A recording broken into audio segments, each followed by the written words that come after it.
The early evening light filtered through the tall windows of Le Ciel, one of Manhattan's most exclusive restaurants. Maylene wiped down a table with practiced efficiency, her mind drifting between the music theory exam she had tomorrow and whether she'd have enough energy to practice her scales tonight. At 24, she had the tired eyes of someone much older. Table 14 needs fresh napkins, and 16 wants another bottle of the Chateau Margaux, called out Tony, the floor manager, as he hustled past with a tray of champagne flutes. May nodded, quickly finishing her task. She'd been working at Le Ciel for almost 3 years now, long enough to move up from busser to waitress, but not long enough to get the prime shifts. Instead, she worked doubles whenever possible, squeezing in classes at the Manhattan School of Music between exhausting stretches on her feet. "You heard about tonight, right?" asked Danny, another waitress who slipped behind the service bar next to May. "The whole East Wing is booked for some tech billionaire's party. They say he's worth like 20 billion or something stupid." May shrugged as she carefully arranged crystal-clear napkins on her tray. "Just means more work for us." "Yeah, but also more tips if we play it right." Danny wiggled her eyebrows. "I hear this guy, Alexander Reeves, he sometimes gives out crazy tips when he's in a good mood. My cousin worked an event he hosted in Chicago and got a $1,000 tip just for remembering how he liked his old-fashioned. And probably for looking like that." May nodded toward Danny's perfect makeup and styled hair. Unlike her coworker, May had pulled her long black hair into a practical bun, with only the minimal makeup required by the restaurant's appearance standards. The kitchen doors swung open, and the head chef emerged looking unusually stressed. Behind him trailed the restaurant owner, Mr. Velluti, straightening his already impeccable tie. "Listen up, everyone," Mr. Velluti announced, his Italian accent thickening as it always did when he was nervous. "Mr. Reeves and his guests will arrive in 30 minutes. This is not just any client. His tech company is valued at over $50 billion, and he's considering investing in restaurant chains. Everything must be perfect. No mistakes," the staff exchanged glances. They were used to wealthy clients. Le Ciel's prices ensured that, but the owner rarely made personal announcements. "Martinez, Chen, Lopez, and Williams, you four will handle the East Wing exclusively. Everyone else maintain excellence on the main floor." Mr. Velluti pointed at them individually. "Remember, Mr. Reeves is known to be particular." May suppressed a sigh. The East Wing meant the private dining area with its own separate kitchen line and bar. It was more work with fewer tables, though the tip potential was higher. It also meant dealing directly with the most demanding guests. As the staff dispersed to their stations, May headed to the changing room to double-check her appearance. The mirror reflected a young woman with dark eyes that held a hint of resignation. Her mother had always said her eyes gave away everything she was thinking. "Playing for the rich again tonight?" she whispered to herself, straightening her black vest over a crisp white shirt. Her mind drifted to the grand piano in her childhood home, the one her parents had sacrificed so much to buy. Her father had worked 3 jobs for years so she could have lessons. "Music opens doors," he'd told her. "It speaks when words fail." Now that piano was gone, sold to pay for her mother's medical bills after the cancer diagnosis. Her father had moved back to Taiwan to live with relatives after her mother passed, leaving May to continue her studies alone. The partial scholarship helped, but not enough. "Chen, they're starting to arrive." Tony's voice echoed down the hallway. May took a deep breath, fixed a professional smile on her face, and headed back out. The East Wing of Le Ciel had been transformed. The usually well-lit space now glowed with subtle blue lighting. White flowers adorned every table, and a string quartet played softly in the corner. Men in expensive suits and women dripping in jewelry filtered in, air kissing and laughing too loudly at each other's jokes. "That's him," Danny whispered, nodding toward the entrance. May followed her gaze. Alexander Reeves didn't look like the typical billionaire. No gray hair or distinguished wrinkles. Instead, he appeared to be in his late 30s, tall with dark blonde hair and intense eyes that seemed to evaluate everything they landed on. He wore a simple charcoal suit that probably cost more than May's yearly tuition. "Remember, perfect service," Tony reminded them before approaching Reeves with a deferential bow. "Mr. Reeves, welcome to Le Ciel. We are honored to host your gathering tonight." Reeves nodded absently, already scanning the room. "The pianist should be setting up now." "Where is he?" Tony's smile faltered slightly. "The musicians you requested are here, sir." "The string quartet?" And the pianist, Reeves interrupted. The contract specifically mentioned a pianist for the second half of the evening. Chopin primarily. Of course, sir. Let me check on that immediately, Tony replied, his voice steady despite the panic in his eyes as he retreated toward the kitchen. May busied herself arranging water glasses at her assigned tables, keeping her head down but ears open. The night proceeded with the controlled chaos typical of high-end service. May moved efficiently between tables, delivering delicate appetizers and pouring expensive wines. Her section included a table of venture capitalists, a famous fashion designer and her entourage, and a table of what appeared to be Reeves's close business associates. From snippets of conversation, she gathered they were celebrating the successful launch of some new technology platform. The guests were relaxed and mostly polite, though one man kept touching her arm when ordering, his wedding ring gleaming under the blue lights. An hour into dinner service, May noticed Mr. Veluti in an intense discussion with Tony near the kitchen entrance. Their expressions confirmed something was wrong. Moments later, Tony approached Reeves, leaning down to speak quietly in his ear. The change in Reeves was immediate. His shoulders stiffened and he put down his fork with deliberate slowness. Even from across the room, May could see his jaw clench. Unacceptable. His voice carried despite its quiet tone. The pianist was confirmed yesterday. There's been an unfortunate accident, sir, Tony explained. His taxi was involved in a collision on the way here. He's all right, but at the emergency room getting checked out. We've called several services for a replacement, but on such short notice. The music was a key element tonight. Reeves cut him off. Several potential investors specifically came to hear Chopin played while we discussed the arts endowment. His gaze swept the room, landing briefly on the string quartet who were now taking a short break. May ducked into the kitchen, grabbing her next order and trying to stay out of the brewing storm. As she arranged delicate plates on her tray, she heard Mr. Veluti's panicked voice. Call everyone you know. There must be a pianist in Manhattan available right now. I've tried, sir, the events coordinator replied. It's Friday night. Everyone professional is already booked. May carefully balanced her tray, heading back out. As she served her tables, she noticed Reeves checking his watch repeatedly. The string quartet had resumed playing, but their music couldn't mask the tension emanating from the host's table.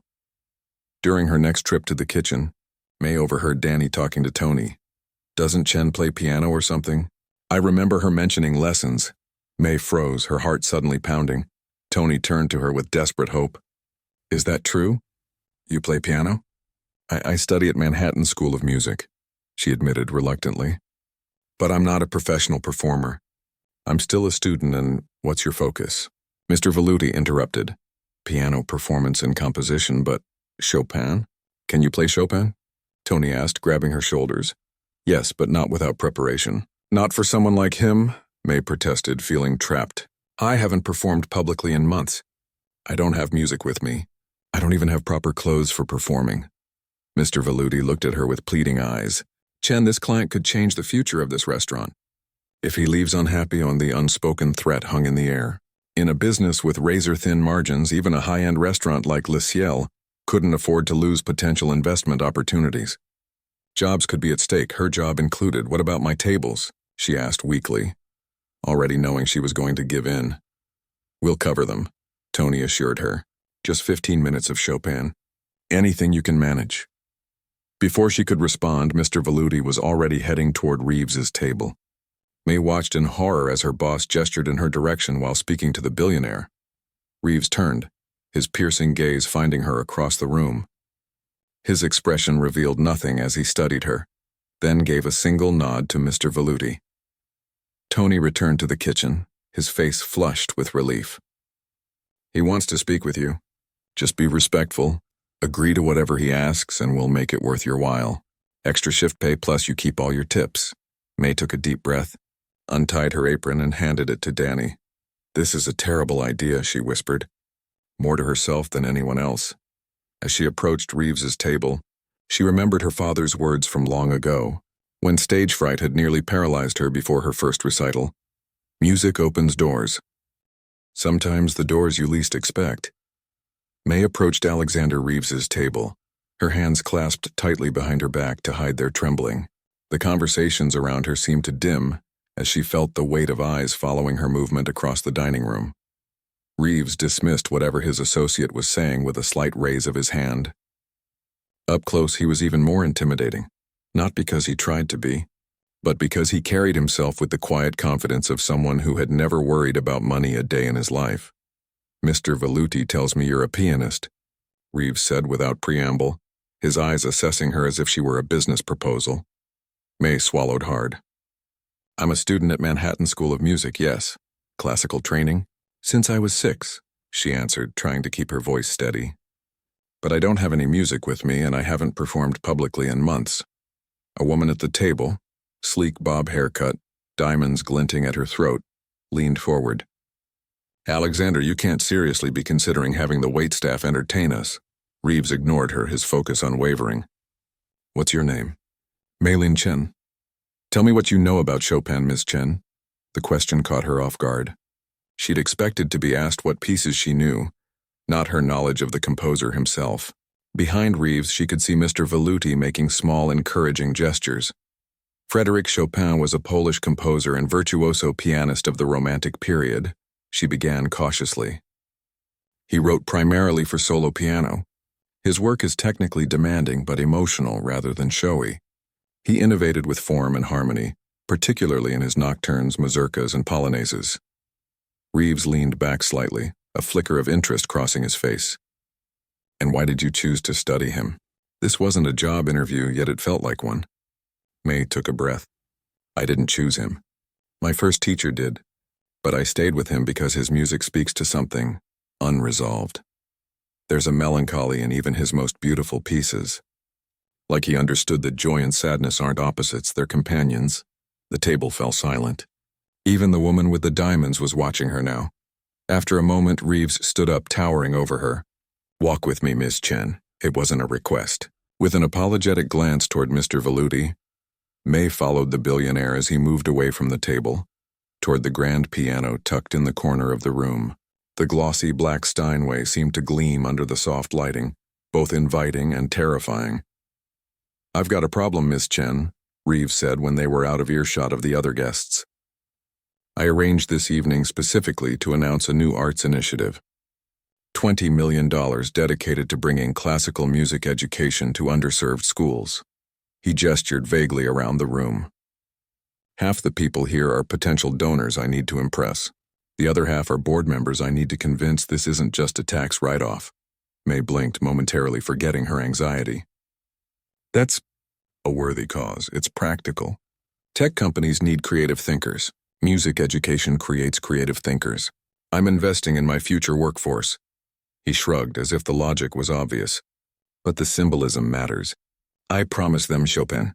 The pianist was going to play while I made the announcement, then perform a short program demonstrating exactly what these kids would learn." He turned to face her directly. "So here's my proposition. You play for my guest for the next hour. Nothing fancy, some nocturnes, perhaps an etude if you're feeling ambitious. I don't expect perfection. I just need someone at that piano who knows what they're doing.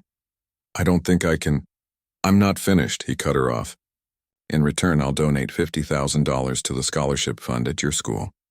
May felt as though the air had been sucked from the room. 50,000? With the stipulation that a portion be earmarked for working students. I imagine that would help quite a few of your classmates. His expression remained impassive. "Do we have a deal?" Her mind raced. $50,000 would change lives at school. Students were dropping out every semester because they couldn't balance work and study. Some of her most talented friends were one financial emergency away from giving up their dreams. But the thought of playing, unprepared, in front of this room of influential people, her hands grew clammy. "I haven't practiced today. I don't have sheet music. Do you need it?" he asked, raising an eyebrow. The question stung her pride. Any serious pianist at her level had a repertoire memorized. "No," she admitted. "But the piano was tuned this morning," Reeves continued, as if her objection was settled. "You have 5 minutes to collect yourself. I'll be making my announcement then, and I expect music when I finish." He checked his watch. "The donation will be made regardless of how well you play. I just need someone at that piano." Without waiting for her response, he walked back to his table, leaving May standing alone beside the Steinway. Tony hurried over, anxiety written across his face. "Well, what did he say?" May explained the proposition in a daze. $50,000? Tony whistled low. Chen, you have to do it. I know. She smoothed her hands down her black pants, suddenly conscious of her waitstaff uniform. I haven't performed in front of people like this in a long time. People like what? Rich? Tony squeezed her shoulder. They put their pants on one leg at a time just like us. Most of them won't even be listening. They'll be too busy networking. Mr. Veluti approached, his face a mixture of hope and panic. Ms. Chen, please tell me you agreed. She nodded, and the relief on her boss's face was immediate. Wonderful. Danny will cover your tables. Just do your best, that's all anyone can ask. He hesitated, then added, and perhaps avoid anything too experimental. Classical is safe.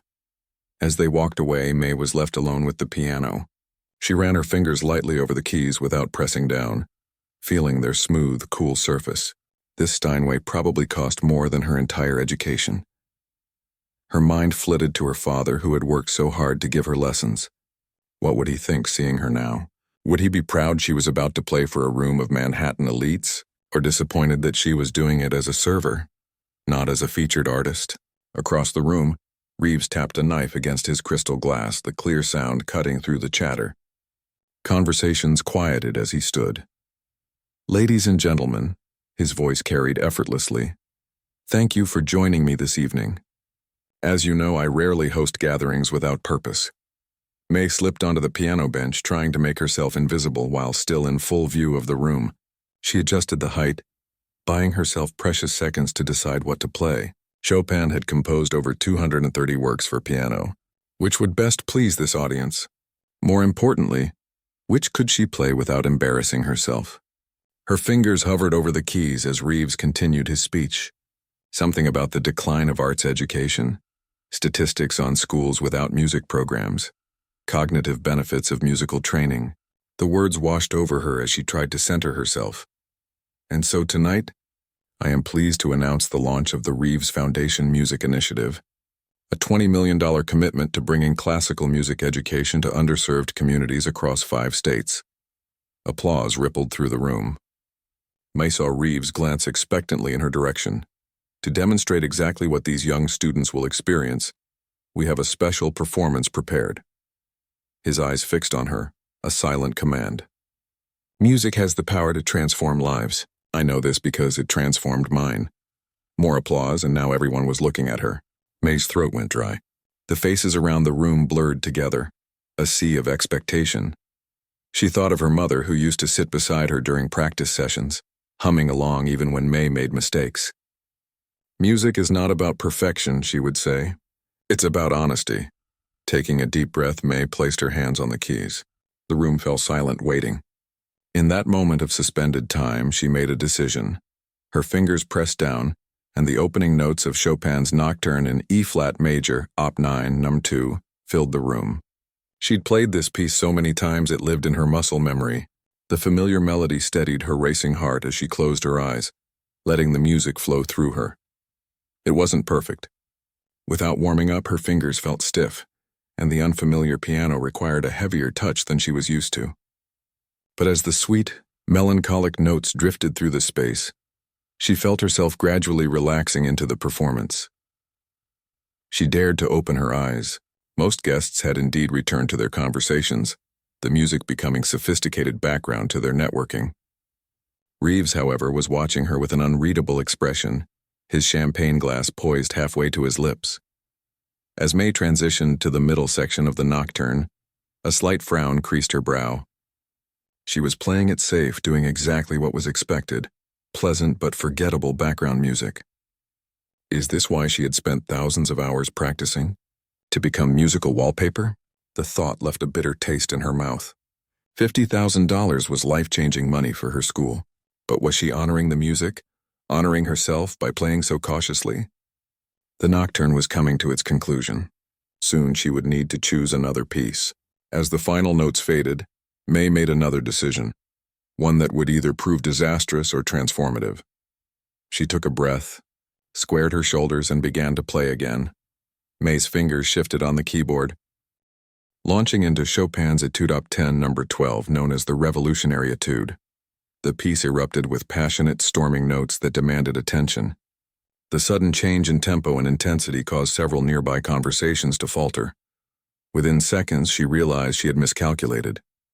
The etude was notoriously difficult, requiring technical precision she couldn't summon after a double shift on her feet. Her left hand stumbled over the rolling bass line, and she winced as wrong notes slipped in. Still, she pushed forward, trying to capture the revolutionary spirit of the piece, if not its technical perfection.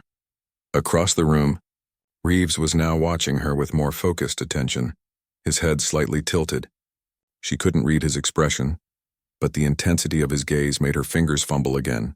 A few tables away, the woman with the diamond necklace whispered something to her companion, and they both laughed softly. The sound cut through May like a knife. She forced herself to look away to focus only on the keys beneath her fingers, but her concentration was already broken. The etude, meant to evoke the composer's anguish over the fallen Polish Revolution, was collapsing under her hands. What had she been thinking, choosing such a demanding piece? He brought the etude to a premature close, modifying the ending to sound somewhat intentional. Scattered polite applause followed, the kind reserved for obligatory acknowledgement rather than genuine appreciation. Her cheeks burned. Most of the guests had already returned to their conversations, dismissing her as unremarkable. Only Reeves continued to observe her, his expression now one of unmistakable disappointment. She began a simpler piece, Chopin's Prelude in A minor. Its melancholic mood matched her sinking spirits.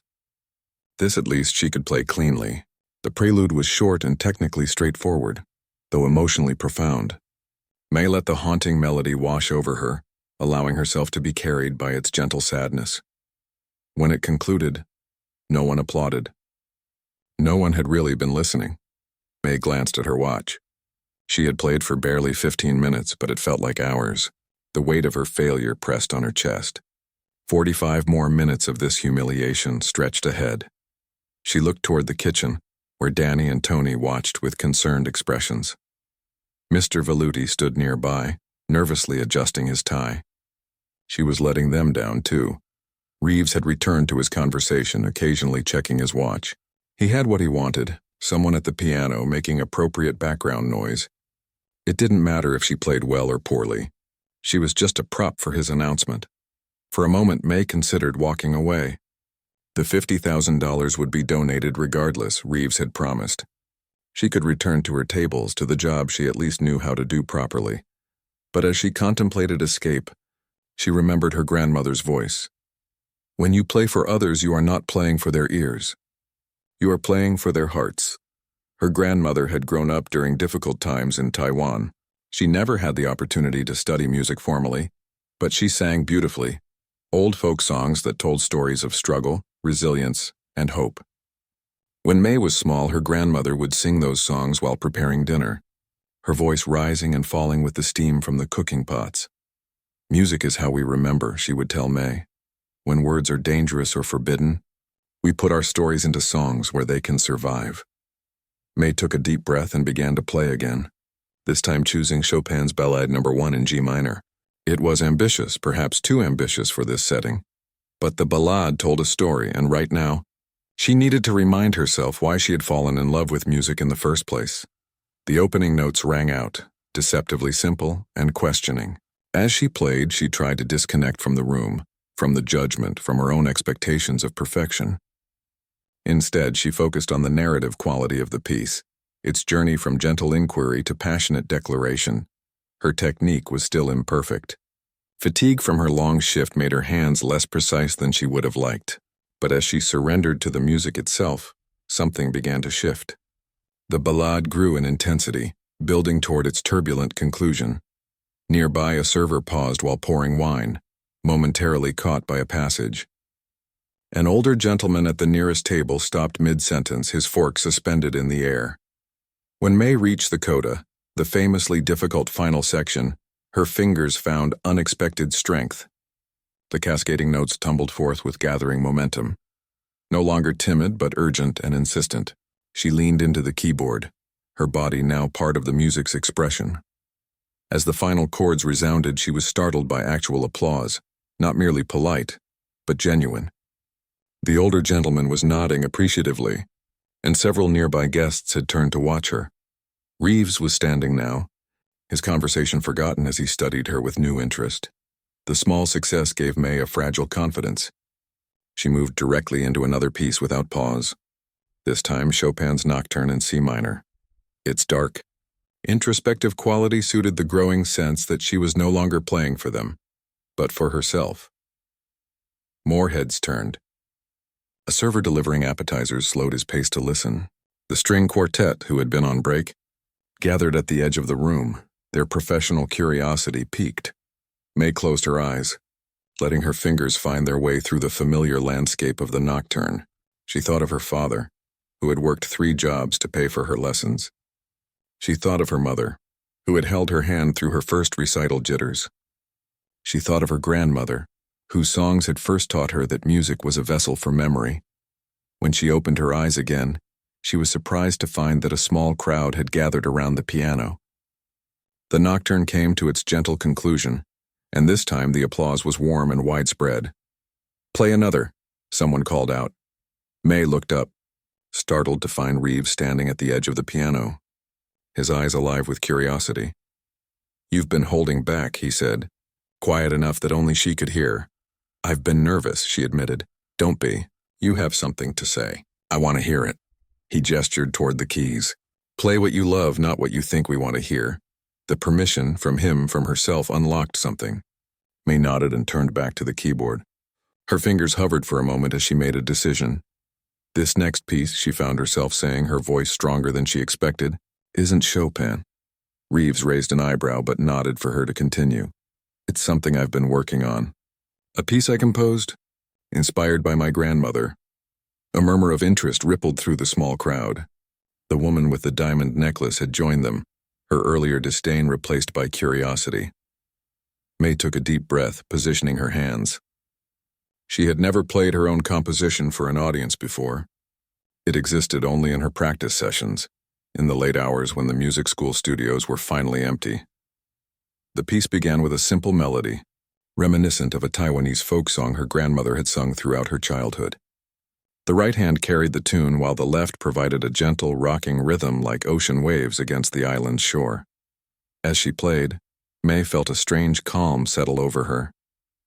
This wasn't about impressing anyone or proving her worth.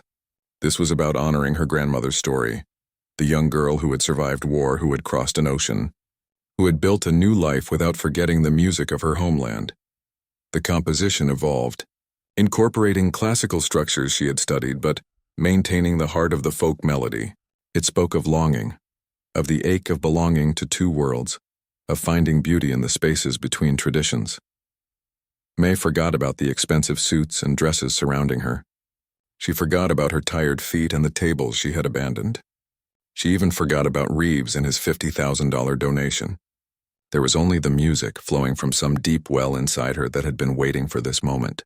The room had gone completely silent. Even the clink of glasses and silverware had ceased. Every face was turned toward her, expressions ranging from surprise to wonder to the quiet reverence of unexpected emotion. The final section of her piece returned to the original folk melody, but transformed, stronger now, more assured. It was the voice of her grandmother, no longer singing alone in a kitchen but standing proudly in this room of power and privilege, demanding to be heard. As the last notes faded, May kept her head bowed, afraid to look up. The silence stretched for several heartbeats. Then it happened. The applause began with Reeves, a single deliberate clap that was quickly joined by others until the entire room erupted. It wasn't the polite acknowledgement of before, but something thunderous and genuine. May finally raised her head. The room had transformed. People had abandoned their tables to gather around the piano. The string quartet musicians were nodding with professional respect. Even the kitchen staff had emerged to listen, standing at the periphery with undisguised pride, and Reeves, the billionaire who had forced her to play, was watching her with an expression that looked remarkably like awe. "What is your piece called?" he asked when the applause finally subsided. May hesitated, then answered with quiet certainty. "Ocean Crossing." The room erupted in applause once more, and this time, May allowed herself to smile. The applause eventually faded, leaving May in a daze. Her hand still rested on the keys, reluctant to break the connection that had formed between herself, the instrument, and the audience.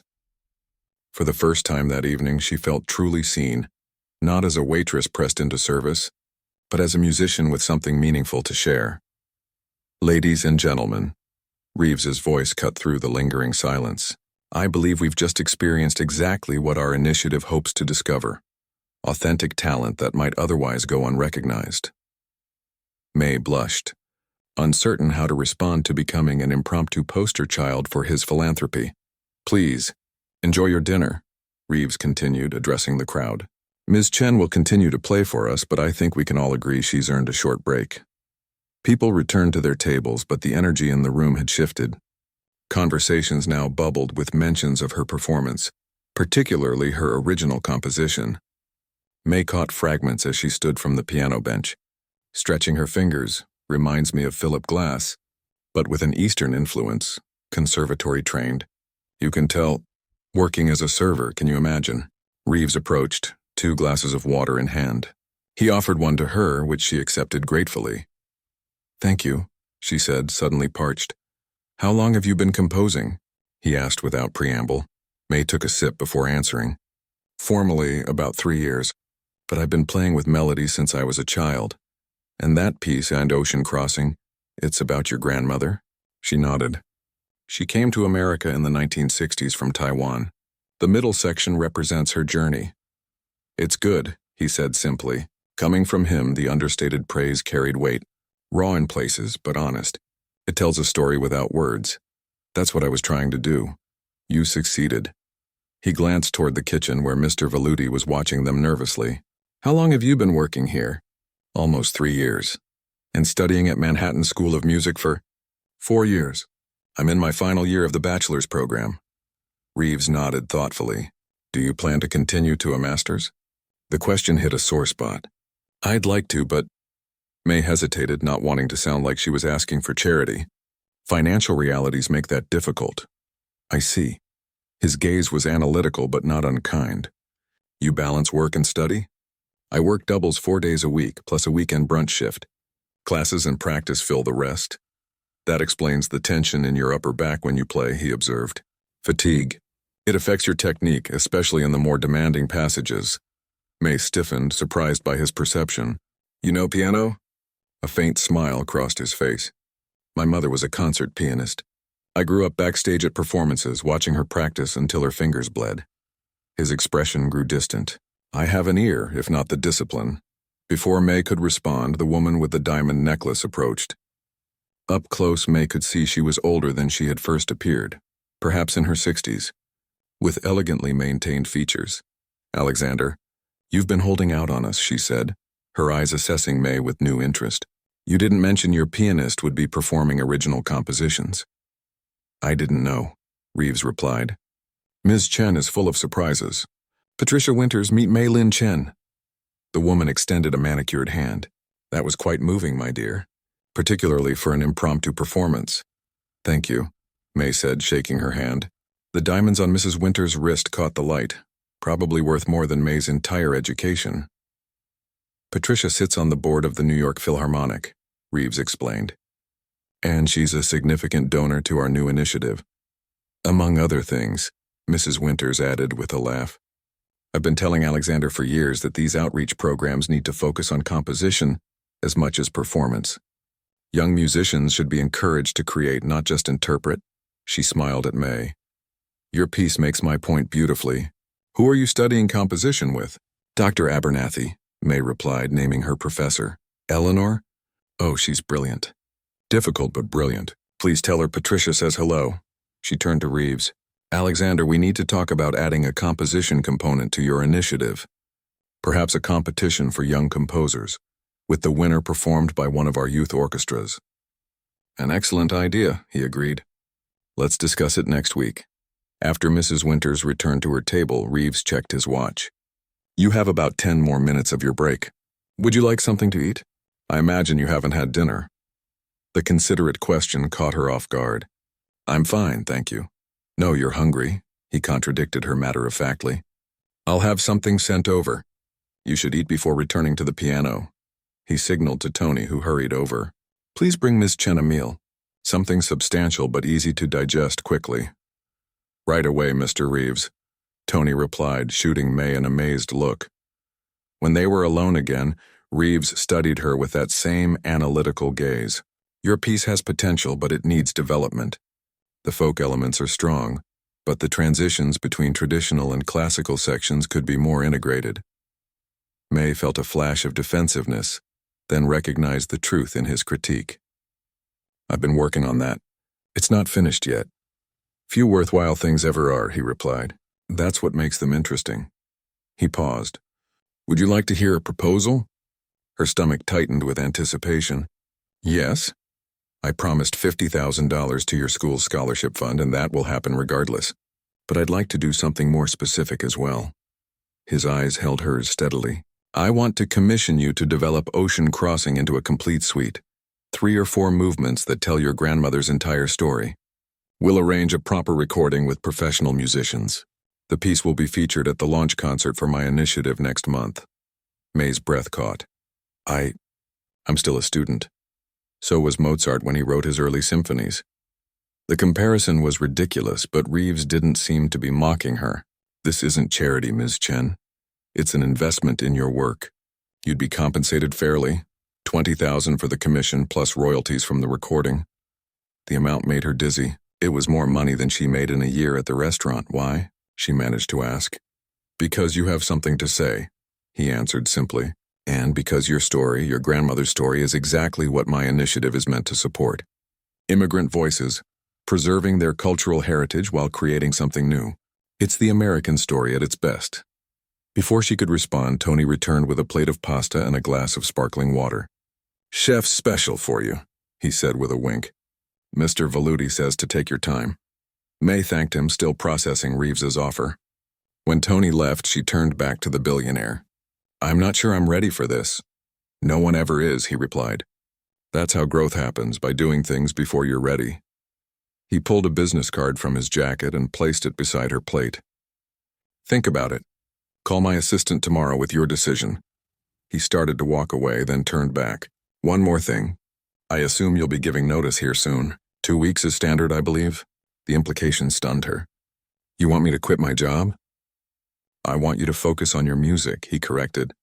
The commission advance should cover your expenses while you complete the project and your studies. After that, he shrugged. Talent finds a way. As he returned to his table, May stared at the business card. The simple white rectangle with embossed black text represented a door opening. Perhaps the door her father had always promised music would lead to. Mr. Veluti hurried over, his face flushed with excitement. Chen, you never told us you were so talented. The guests can't stop talking about you. I'm sorry for abandoning my tables, she said automatically. Forget about the tables. Do you know who that woman was? Patricia Winters. She's on the board of half the cultural institutions in the city. He beamed at her, and Mr. Reeves seems very impressed. This is wonderful publicity for the restaurant. May couldn't help but smile at her boss's enthusiasm. I'm glad it worked out. Worked out? It's a triumph. When you finish eating, would you mind playing for another hour? The guests are asking for more. Whatever you want to play, your choice entirely. The respect in his voice was new. Just 2 hours ago, he had seen her only as a reliable server. Now he looked at her as if seeing her for the first time. I'd be happy to, she replied. As she ate, May watched the room with new eyes. The servers moved between tables with the same efficiency she had practiced for years. Danny caught her eye and gave her a thumbs up. In the corner, the string quartet musicians were discussing something, occasionally glancing her way. Reeves was deep in conversation with an older gentleman, but he looked up briefly and nodded to her. An acknowledgement between equals. Not boss and employee. May touched the business card beside her plate, tracing its embossed lettering with her fingertip. The future it represented both thrilled and terrified her. Could she really step away from the security of her job, modest as it was? Could she trust that her music would sustain her? She thought of her grandmother, who had left everything familiar to cross an ocean into uncertainty. That had required a different kind of courage, the courage to believe in possibility. When she finished eating, May returned to the piano with a newfound confidence. This time, as her fingers touched the keys, she didn't feel like an imposter. The instrument welcomed her like an old friend. Ready to tell their stories together, she began to play, and this time everyone listened. 6 months later, May stood in the wings of Carnegie Hall, hardly believing where life had taken her. She smoothed the fabric of her simple black concert dress, a far cry from the waitress uniform she'd worn on the night that changed everything. 5 minutes. Ms. Chen, the stage manager, whispered. Clipboard in hand, May nodded, trying to control her breathing. Beyond the heavy curtains, nearly 3,000 people filled the main hall. Among them sat her father, who had flown in from Taiwan for this performance, and her former co-workers from Le Ciel, who had insisted on attending as a group. Alexander Reeves was already on stage, making opening remarks about his music initiative, which had expanded considerably since that fateful dinner. What had begun as a $20 million project now included partnerships with 5 major orchestras, a composition program for underserved high schools, and a recording studio dedicated to young artists from immigrant backgrounds.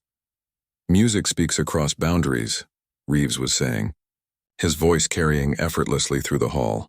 It preserves our stories when other means of expression fail us. May closed her eyes, remembering the months of work that had brought her here. After that night at Le Ciel, she had indeed given notice, though Mr. Veluti had insisted she could return any time. The commission advance from Reeves had allowed her to focus exclusively on completing her studies and developing Ocean Crossing into a full suite for piano and chamber orchestra. The process hadn't been easy. There were days when doubt crept in, when she questioned whether she deserved this opportunity. But whenever her confidence faltered, she would think of her grandmother, who had faced far greater challenges with unwavering courage. She had graduated from Manhattan School of Music with honors, her senior recital featuring excerpts from the still-developing suite. Reeves had attended, slipping in quietly and leaving without fanfare. The next day, flowers had arrived at her apartment with a note that read simply, "Keep going. Our working with the musicians had been both terrifying and exhilarating." These weren't students but professionals from the New York Philharmonic, selected by Patricia Winters herself. Initially intimidated by their expertise, May had eventually found her voice as a composer, learning to articulate her vision and collaborate effectively. "Tonight," Reeves continued from the stage, "we present the world premiere of a new work by a remarkable young composer. Her piece embodies exactly what this initiative represents, the preservation of cultural heritage through new artistic expression." May felt a presence beside her and turned to find Reeves's assistant, Grace, offering a reassuring smile. "He believes in you," Grace whispered. "We all do." Over the months, May had come to understand Reeves better. His support wasn't casual philanthropy. It was deeply personal. His mother's career had been cut short by an accident when he was a teenager, ending her promising trajectory as a concert pianist. Music had remained his private passion, despite his public identity as a tech innovator. "The suite you'll hear tonight tells the story of a journey," Reeves was explaining to the audience. "Not just across an ocean, but across generations. It honors the courage of those who leave everything familiar to build new lives and the wisdom they carry with them." May took a deep breath. The suite had evolved considerably from the simple piece she'd played that night at Le Ciel. Now it comprised 4 movements: Homeland, Departure, Crossing, and New Shores. The folk melodies remained the heart of the composition, but they were now embedded within a richer harmonic structure, supported by strings, woodwinds, and subtle percussion. Ladies and gentlemen, please welcome composer and pianist Mei Lin Chen, performing the world premiere of Ocean Crossing. Applause erupted as May stepped onto the stage. The lights were blinding, making the audience a dark, indistinct mass beyond the piano. She bowed briefly, then took her place at the bench of the magnificent Steinway Concert Grand. The first chair violinist nodded to her, the signal they were ready. May placed her hands on the keys, and in that moment of suspended time before music filled the space, she thought of her grandmother's kitchen, of songs hummed over steaming pots, of stories told in a mixture of Mandarin and English. Then she began to play. The first movement started softly, with a melody inspired by a lullaby her grandmother had sung to her as a child. The strings entered gradually, creating a sense of a world whole and complete within itself. This was Taiwan as her grandmother had described it. The island's lush mountains, the smell of the sea, The rhythm of village life before political turmoil forced her family to consider leaving. As the music transitioned to the second movement, the tempo quickened. Woodwinds introduced an element of uncertainty, and the harmonies grew more complex, occasionally dissonant. This was departure, the painful decision to leave home, the hurried preparations, the tearful goodbyes. Throughout the performance, Mee remained keenly aware of the orchestra surrounding her, of how their sounds intertwined with her piano. This wasn't a solo journey anymore. It was a collaborative telling of a story that belonged not just to her grandmother, but to countless others who had made similar crossings. The third movement, crossing itself, was the most dramatically challenging. Here May had tried to capture the tumult of the actual journey, the vastness of the ocean, the smallness of the vessel, the alternating hope and fear. The music swelled and receded like waves, sometimes threatening to overwhelm the central melody but never quite succeeding. And finally, new shores began, the movement that had grown the most since that impromptu performance 6 months ago. It started tentatively, with echoes of the original folk theme now transformed by its journey. Gradually, new elements entered, hints of American jazz, fragments that suggested the bustle of New York City. Yet underneath it all, the folk melody persisted, changed but unbroken. As May played the final passage, a simple, hymn-like statement of the original theme, she felt an overwhelming sense of completion. This wasn't just her grandmother's story anymore. It had become her own as well. The story of finding her voice, of honoring her heritage while creating something new. The final notes resonated through the hall, hanging in the air for a breathless moment before the audience erupted into applause. May remained seated, momentarily unable to move, until the first chair violinist touched her shoulder gently. She stood to acknowledge the orchestra, then turned to face the audience. The standing ovation washed over her in waves. In the front row, she could make out her father's face, tears streaming unashamedly down his cheeks. Beside him sat Mr. Velluti and a group from Le Ciel, all on their feet applauding wildly. After several bows, May left the stage, only to be called back by continuing applause. When she returned, Reeves joined her carrying a bouquet of white lilies, her grandmother's favorite flower, though she had never mentioned this to him. As they stood together center stage, he leaned close to whisper, "Your grandmother would be proud." "How did you know about the lilies?" she asked, surprised. "I asked your father," he replied with a small smile. "Some details matter too much to leave to chance."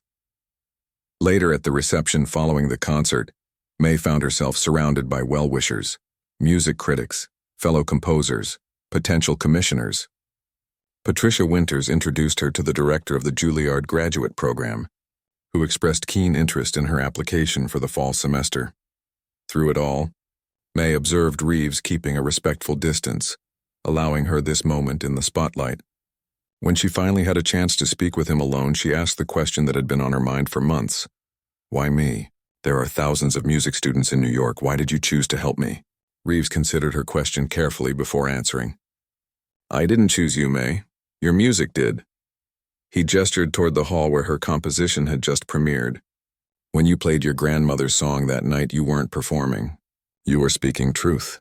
That's rare, even among accomplished musicians." He paused, then added, "My mother used to say that true music isn't created. It's discovered. Like finding a door in a wall you've walked past 1,000 times. That night at Le Ciel, you found a door and had the courage to open it." May thought about her journey, from overworked waitress to composer with a Carnegie Hall premiere. "I'm still not sure I deserve all this," she admitted. "No one deserves art," Reeves replied. "That's not how it works. We're merely its caretakers for a while." He smiled. "Besides, this is just the beginning. The real question is, what will you discover next?" As the evening came to a close, May found herself standing alone in the now empty concert hall. The stage had been cleared, the audience gone. Only the grand piano remained, its lid now closed. She walked over and touched its polished surface gently. 6 months ago, she had been afraid to play for a room of wealthy strangers. Tonight, she had shared her grandmother's story and her own with thousands. The journey wasn't over. In many ways, it was just beginning. But as May stood in the quiet of Carnegie Hall, she knew that wherever music led her next, she would follow with the same courage that had carried her grandmother across an ocean and into a new life.